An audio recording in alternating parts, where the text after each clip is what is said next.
So our next speaker is come to us from across the pond in England. He lives in Greenwich. Is Oliver Morton. Oliver, known for quite some time.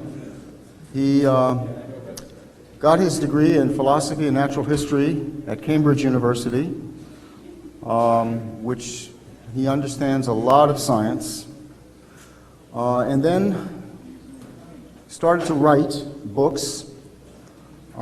He wrote a very, very nice book, a cool book called Eating the Sun. I'm jealous of that title. It's about photosynthesis. And he's just finishing a book now on geoengineering, which I'm sure he will inform us about some of his thoughts from that work. Oliver had been for several years an editor at Nature magazine, and then has gone on and now is a writer and editor of science at The Economist, which is probably one of the coolest jobs you can have. So without further ado, Oliver is going to talk to about Anthropocene context for geoengineering. Oliver, welcome.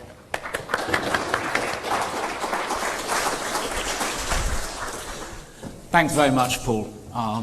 It's not every day that people think that working at The Economist is cool, but I love being in an audience that does.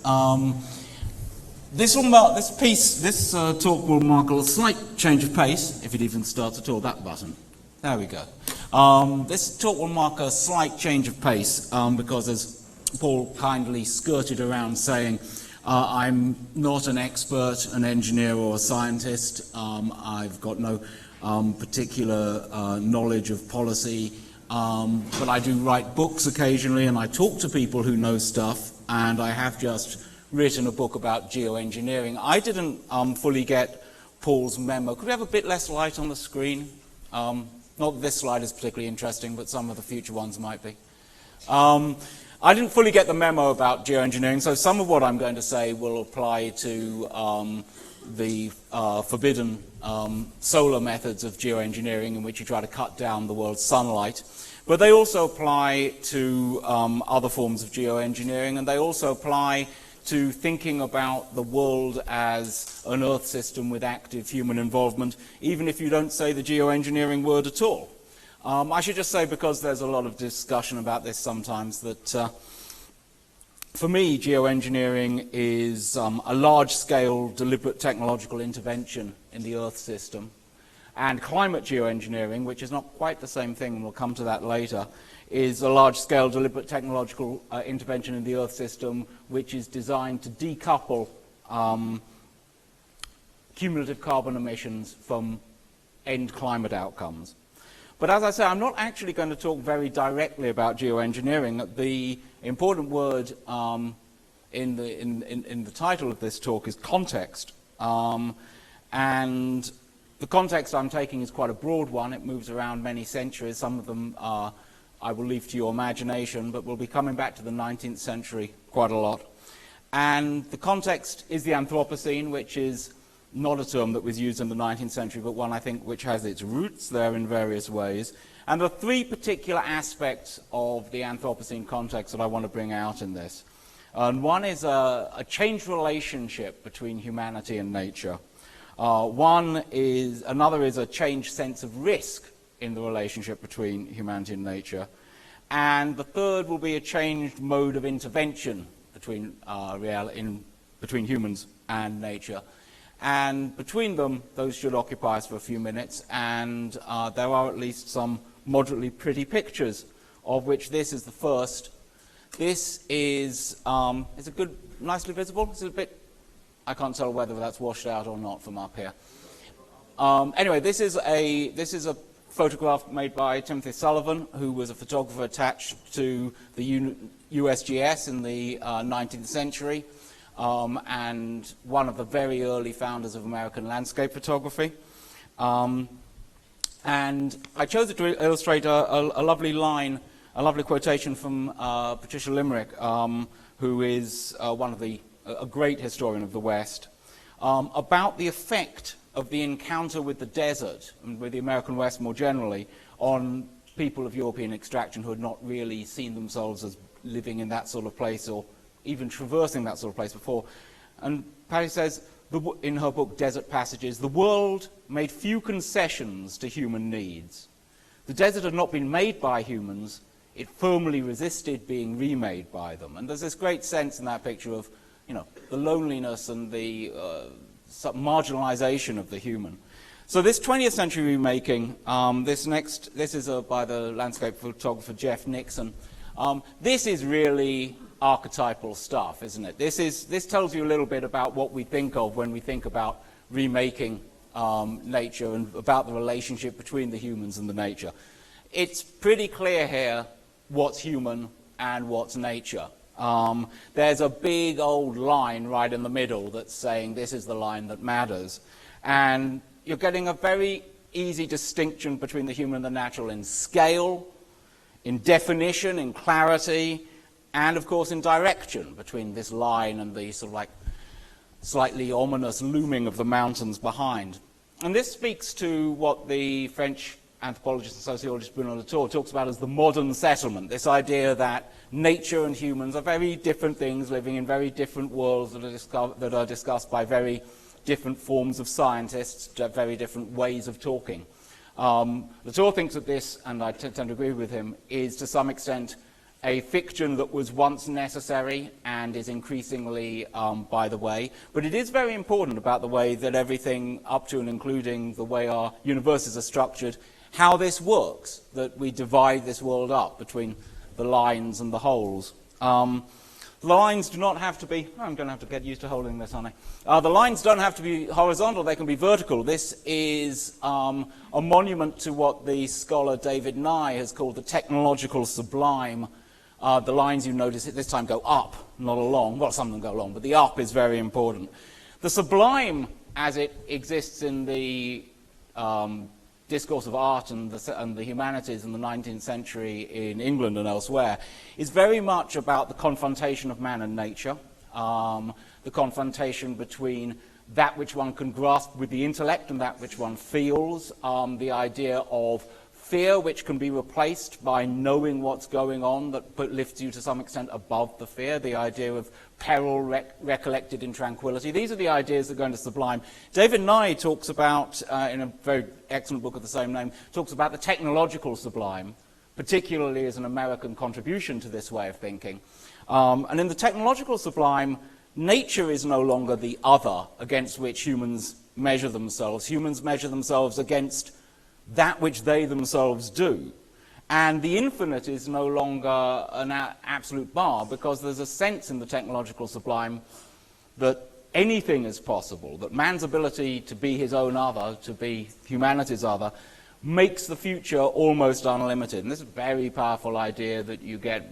Nye talks about things like the Boulder Dam or the Saturn V rocket as these great instantiations of the technological sublime. I've chosen this not just because I commute to work past it in the morning, but because this is the Bankside Power Station. It was the last great industrial building built in London.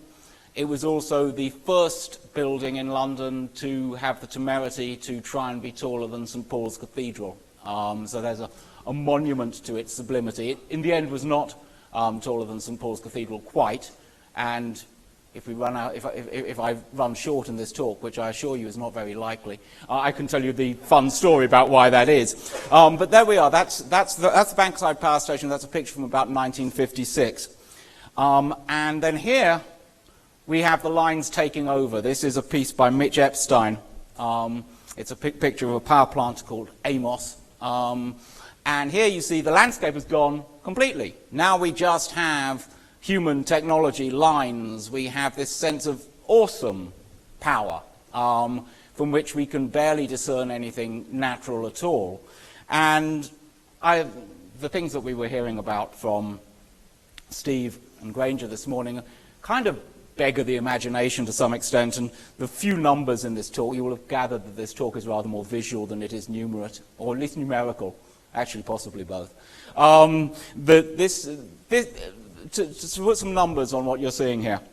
Humans are emitting 30 billion tons of carbon dioxide a year from industrial processes. They are burning 3 trillion cubic meters of gas a year. They are burning 3 billion barrels of oil a month, and they are burning 300 tons of coal a second. Quite remarkable power, in more than one sense of the word, which contribute to the idea, I think, are the founding base of the idea of the Anthropocene, because what you're seeing in burning coal at this sort of rate is that humans now burn coal at, roughly speaking, 1 million times the speed at which the planet makes coal, or made coal, back when it was in the coal-making business. And this is where we get into the idea of the Anthropocene, of the age of man, a term which, though not coined by, was widely promulgated by Paul Crutzen around 2000, 2002, the idea that humans no longer live in the Holocene epoch, but they live in an epoch of their own making, which he called the Anthropocene. You can see the evidence, one would say, everywhere: the composition of the atmosphere, the chemistry of the oceans, the rates of sedimentation, the forms of rock that are being created at the moment, the distribution of species, the diversity of species, and thus the course of evolution. Humans have a strong, possibly dominant role in all of those things. Well, dominant in certainly some of those things. And thus you get this idea that we have to take some level of ownership or responsibility for the Anthropocene. There's a whole detailed debate, by the way, which I'm not sure I'm going to have time to get into, about the question of where the Anthropocene starts. There's a more interesting question, I think, possibly, about the real extent of the Anthropocene. Wally Brooker argues that the Anthropocene, for those of you who are of a geological turn of mind, is to vastly underplay what we're talking about here, and that what we're actually talking about is an Anthropozoic, that this is a whole new era of life based on the fact that humans have found themselves sources of energy to which life has never previously had access, both nuclear energy, which we were just hearing about, but also the stored energy of hundreds of millions of years of plant life. And so that's a much bigger sort of a boundary, the boundary of an Anthropozoic era. It also leads to a rather disturbing thought. The last era level boundary is the 166 million years ago, between the Mesozoic and the Paleogene. This is a boundary that's quite famous, probably the most famous geological boundary there is. Here it is. Now, below you have the Mesozoic, above you have the Paleogene. The question about the Anthropozoic here is, does the Anthropozoic represent a whole huge set of strata racing on up into history? Or does it represent just that line there, which is the fallout from a huge asteroid impact?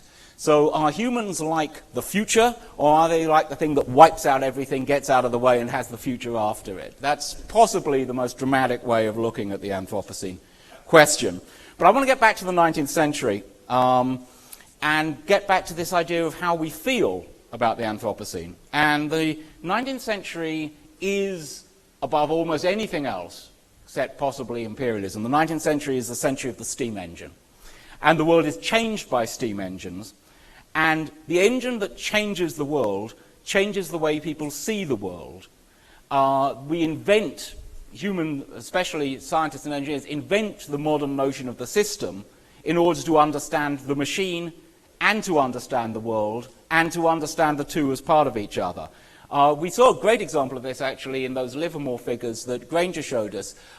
This is in fact the first version of such a figure where the size of a flow is represented by the width of the arrow that represents that flow. These are diagrams by Captain Matthew Sankey of the British Army, who was using them to make choices between different designs of steam engines, and he wanted to plot everything out.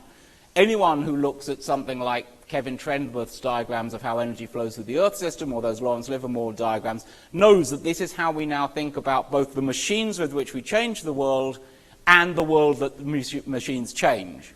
It is, however, not, though I think rather fascinating, and also in some absolutely wonderfully absurd units. I think it's in thousands of BTU per inch per hour or something like that. It's a wonderfly arcane system. Anyway, it's not the most lovely. Here's a much more lovely representation of what's going on in the 19th century.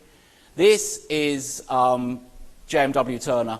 This is a paper called this is a picture called Rain, Steam and Speed. And here you're beginning to see Turner is the first great artist certainly, to be absolutely fascinated by steam, by the power of steam, by the notion of the world as being reinvigorated by steam. And you've got this great example here where you still have this idea, and I was pleased to think of this, you still have this line running through the landscape, but at the same time, the distinction between the rain and the steam is beginning to be very hard to see. The distinction between the world and the thing changing the world is getting harder to see. You've got that even more clearly in this absolute masterpiece, which is called Snowstorm. And here this is a picture you can only paint, if you're Turner, not only with the advent of steam, but with your willingness to tie yourself to the mast of a steamship and be in a storm and see what the engines of nature feel like when you are propelled through them by the engines of human progress, and put yourself out there and at the same time in there and experience the world through and as a machine. And then just the last bit of Turner, because I couldn't resist.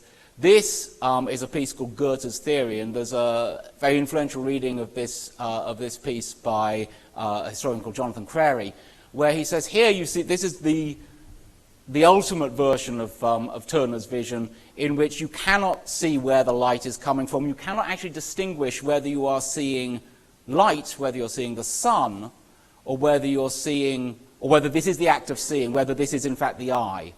It's a wonderfully oblique picture, a picture that lives around its own edges. And that, I wanted to bring this up because, to me, that's what that 19th century experience of the proto-Anthropocene, this idea of a world changed by steam engines and changing into a steam engine, this ends up putting us right into the middle of the system.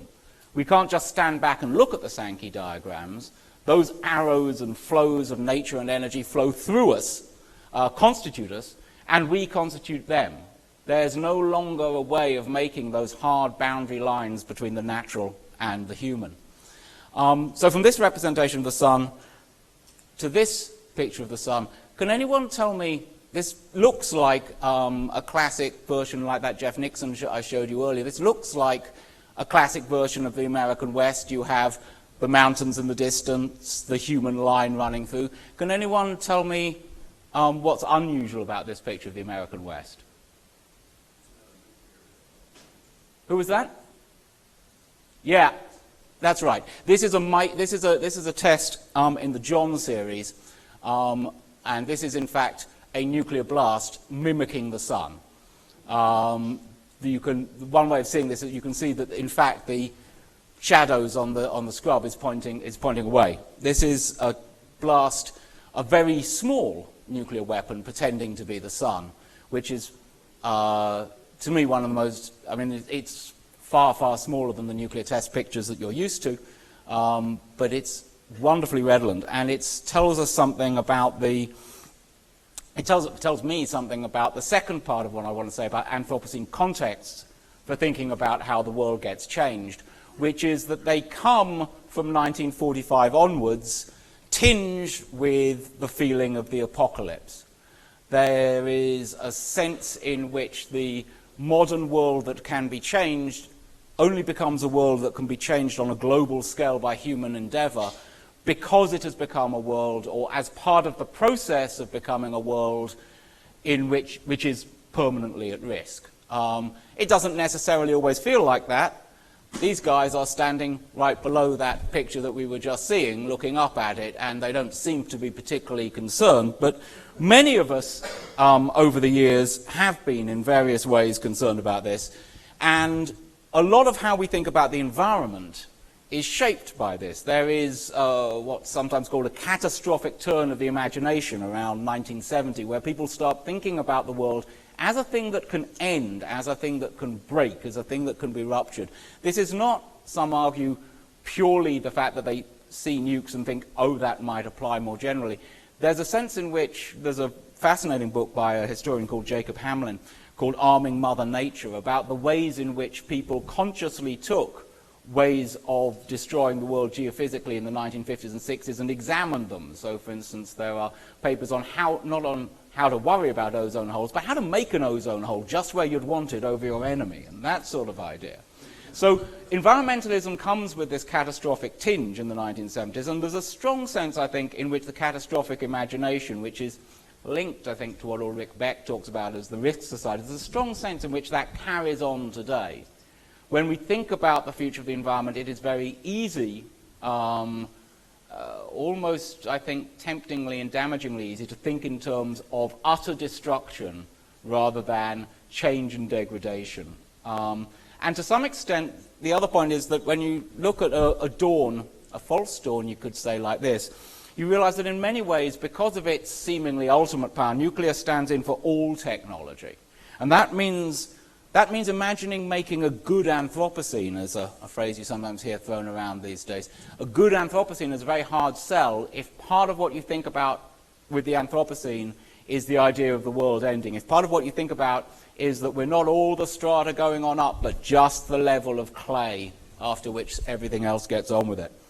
And this is a particular problem. I mean, I would say that's a general problem with thinking about what it is to be part of a planet on an Earth system scale and try and do something about it. It's a particular problem for geoengineering because the idea that you can use human power to change the climate deliberately is very much an idea which in the 20th century goes hand in hand with ideas about nuclear power and nuclear destruction. The first time it's given voice is by the great chemist Frederick Soddy in his lectures on the interpretation of radium in 1906, when he talks about how he's trying to get across the sheer power of the energy locked up in radium, and talks about the power to transform a desert continent, to thaw the frozen poles, to make the whole world one smiling Garden of Eden. And, you know, you can go to Lawrence Livermore and still hear people talking like that. And this is partly because one of Soddy's most diligent readers was H.G. Wells, who uses very much, I mean, his great book, The World Set Free, is more, well, it's not by any means one of his best novels, but it's a very influential work. It's almost like just sort of like playing out the Soddy hypotheses about what nuclear power mean. And H.G. Wells is read by, well, basically everyone in the first part of the 20th century, and so you get things like this. This is the cover of Popular Mechanics in 1946, and they're not, and you want to say that this is just ludicrous, this idea of just we should nuke the Arctic and turn it into a nice open sea in which we could all go swimming. And it is, when it comes down to it, ludicrous. But at the same time, this is a report not of a complete crackpot, but of the head of UNESCO, Julian Huxley, a senior person in the reimagining of the world that's going on at that point in the United Nations.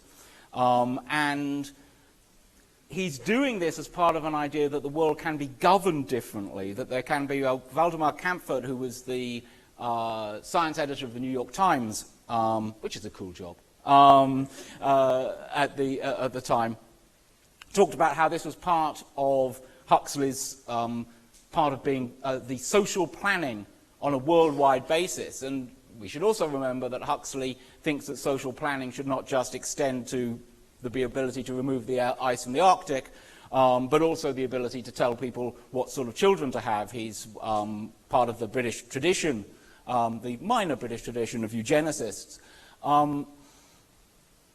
This isn't what anyone who's talking about geoengineering today is really talking about, but it's very much the legacy that they have to live with. The very nature of the power involved when you talk about deliberately changing the climate in the world that has had the history that our world has had since 1945 cannot not have the mushroom cloud hanging over it. And that's a fundamental problem that I think all discussion, certainly of sunlight geoengineering, I think that plays much less if you're talking about carbon dioxide recovery, but fundamentally for ways of deliberately changing the climate, that image is always going to be strong. But, this is my third example, there is a certain social planning on a worldwide basis that can be done in a more ad hoc way, where this is just another excuse to put another nice piece of art up, really. But this is Walter de Mauer's magnificent installation piece, Lightning Field, which is an array of spikes 1 mile long and 1 kilometer across, which sometimes, you have to be very lucky, draws down lightning. It's a great visual, conceptual representation of the technological sublime, but I put it up here because I'm about to do something ludicrously silly, which is talk about nitrogen fixation with Paul in the audience. Over here on the left, we have some nitrogen fixation going on in lightning. That was when life started on the planet, more or less the only nitrogen fixation game in town. Then the bacteria got in on the act and were able to do, in tiny little blobby cells at room temperature, what it takes lightning to do in the atmosphere, which I think is quite a remarkable thing. So let's hear it for some cyanobacteria, which you've got here. And although they're not the only nitrogen fixers, for about 3.5 billion years, that was how the Earth system did nitrogen. I mean, where the bacteria lived changed from time to time, but that was basically the deal when it came to nitrogen, that the nitrogen fixers would fix it from the atmosphere, everyone else would use it, eventually some denitrifiers would put it back in the atmosphere, that was it. And then the 19th century happened, and the humans said, well, I'm not sure about this. That doesn't sound very good. In particular, a man called William Crookes, who is one of the people who first observes helium on Earth, and gives a famous presidential address to the British Association for the Advancement of Science in 1896, in which he doesn't talk about helium or anything quite so highfalutin, and instead talks an awful lot about manure and bird shit, because he's very worried about the nitrogen crisis. Nitrogen is necessary for wheat. White men, and he's very specific about gender and race here, need wheat. Apparently he thinks everyone else can get by without it, but apparently British people need wheat. They also need a Royal Navy which needs gunpowder, which also needs nitrates, and we're running out. And our ability to manufacture wars in South America in order to take over the nitrate supply, as we've been doing for the last few decades, will at some point no longer serve its purpose. And so men of science, again, his gendered term, must put themselves together and get cracking and work out how to fix nitrogen better than the microbes. It had just been discovered that the microbes have been doing it all the time, but they weren't up to the job, Crookes thought, and so we need to get going. And these gentlemen do get going.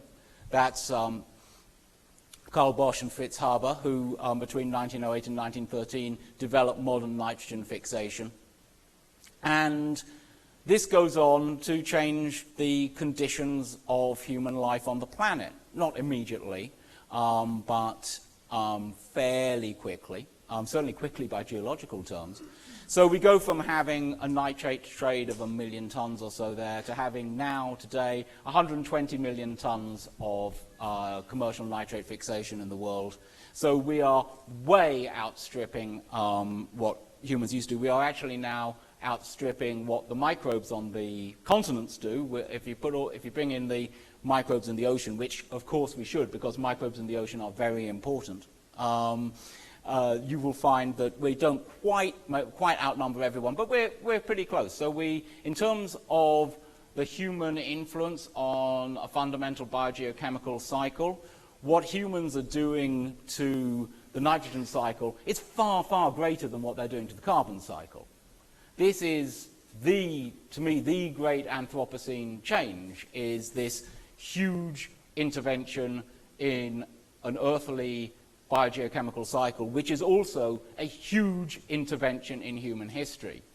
It's so huge that the fact that nitrogen fixation is one of the, along with the internal combustion engine, one of the two things that allows you to fight world wars, which had not previously been possible, that's only the second most important thing about nitrogen fixation, because it also allows you to support populations far higher than anyone could have supported previously.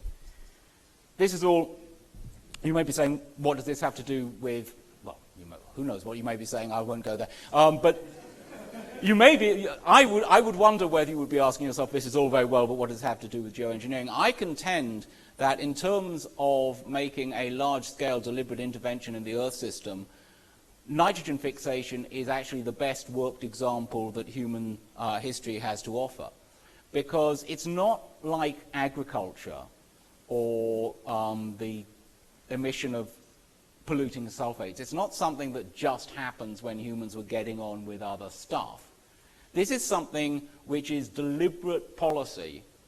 It's something where you have people like Crookes, where you have Crookes standing up and telling the scientists of his country and the world, this is what you need to be doing. This is a global crisis. We need a technological fix. Go to it.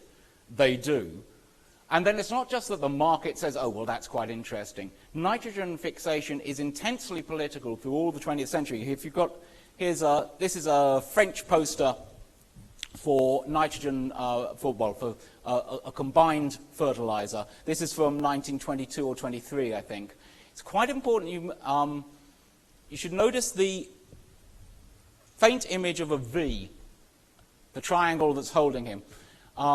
This is partly, I think, a symbol of victory, because nitrogen fixation is one of the spoils of the First World War. The Treaty of Versailles tells the Germans that nitrogen fixation is now something that all the winners get to take away free. And so we're taking all your technology for doing this. You can go on doing it, but we want that because we can make ammunition with it. We can also make fertilizer with it. The Rockefeller Foundation in the 1940s works very, very hard on breeding new plants which can use nitrogen better. This is what Norman Borlaug's project is in Mexico. This is what's going to go on to be the project that in many ways feeds the developing world in the second half of the 20th century, when the developing world is growing at it, when the population of the developing world is growing at its fastest. And some of us are fairly familiar with the Green Revolution story here. I think people are not quite so familiar with the fact that when the Green Revolution is given its name by William Gord, who's the head of USAID at the time, he's not just saying green plants, green, yay, go green.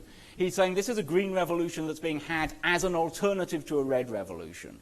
The Green Revolution is an instrument of power in Asia to make sure that Asian peasants get well fed and don't become communists, except for those who already are communists, who, in this rather lovely, this is 1972, this is to some extent the beginning of China's economic growth story that we're now seeing today. This is the large-scale embrace of nitrate fertilizers in China.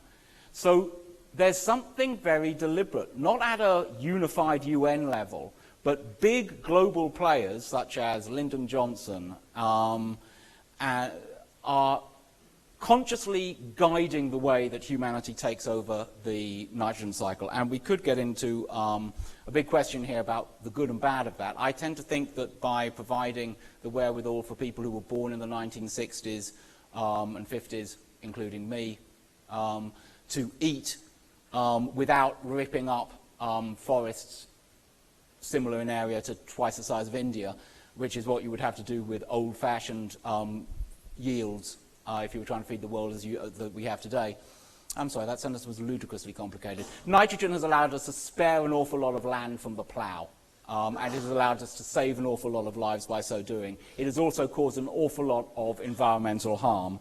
But one of the key things, and this is where I am getting then, it's improvable. There are people around the world, there may well be people here today, who are devoting their lives to a mixture of better regulation, better technology, better imagination, better social standards, social obligations that will increase the responsibility that humans feel when they engineer the nitrogen cycle. And that takes me into my concluding thought about geoengineering, which is that when you let intentionality into the Earth system, you do something very, very radical. And geoengineering, of course, has to do that, because intentions change. What people want to do with things over time changes. You saw this picture earlier. In 1950, what my father's generation wanted to do with this was burn fuel oil. Now what we do with it is go and visit art, because this power station in the centre of London hasn't been a power station since 1974, but since about 15 years ago has been one of the world's great contemporary art museums, the Tate Museum. And I wanted to finish with a picture from another picture like Turner's picture and like that extraordinary picture of the John nuclear test, another human reimagining of the sun. This is a piece by an Icelandic artist called Ólafur Eliasson. It's in the turbine hall of Tate Modern. An extraordinarily unforgiving artistic space in that it is vast, impersonal, industrial. Eliasson chose to recreate the sun. He did it, and this would be nice in a talk that was more about geoengineering, this one has been. He did it with mirrors. What he's done is mirrored the ceiling all the way along this 200-meter hall, and so from wherever you look in the hall, you see that sun, which is an artificial half-sun, suspended above you. And it was a huge public success. The image of the sun has always been a religious image. It's also always been an image of the sublime. And this is just something from something I wrote about at the time, that this is a very unusual sublime. It's enclosed and not open. The great electric architecture of the building stands for the human power to encompass everything, even the weather, even the sun, with the human mind. And to see not just the sun, but ourselves in the sun. This was what was fascinating about this piece. Everyone looked at the sun, everyone also looked up at themselves in the mirror. Everyone looked at each other in the mirror and on the ground. It was an extraordinary representation of solidarity. It was something that one experienced with other people and was part of the making of in a very small way. And I don't propose this as a metaphor or a model for Anthropocene geoengineering, or even for thinking about the place of humans in nature more generally. But I do represent it as, to some extent, an inspiration. So I'll leave you with that, except I'll actually leave you with this. You can read more about this in this book that's coming out later this year, or in this country, actually, early next year. Thank you very much.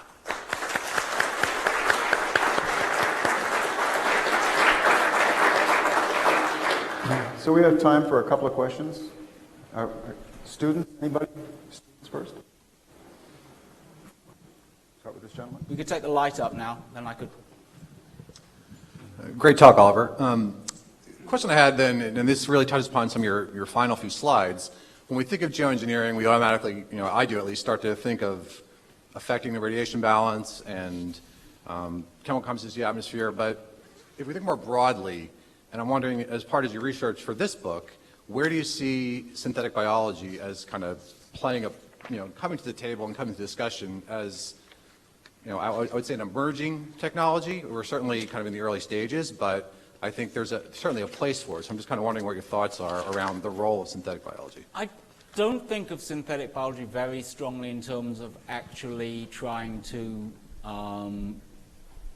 use it in a geoengineering context, but I think of it absolutely as part of the same discourse about what it is, about how humans should or shouldn't meddle in, improve, change, and accept their role in nature. I mean, when you look at how synthetic biology is at the ecosystem level today, you have to accept that an awful lot of this has already gone on. I did at one point actually think about writing a book that was about both of them, and then I decided that would be just doubly ludicrous to try and bite off that much. I think that it speaks to very similar issues, and I think it's also very interesting in the context of some of the artwork I was pointing to. There's both geoengineering and synthetic biology attract a certain type of modern conceptual artist in a way that I think is very interesting. That would be something for another talk. I don't think engineering life forms to be much better carbon sinks at the moment, or, God knows, to be very reflective,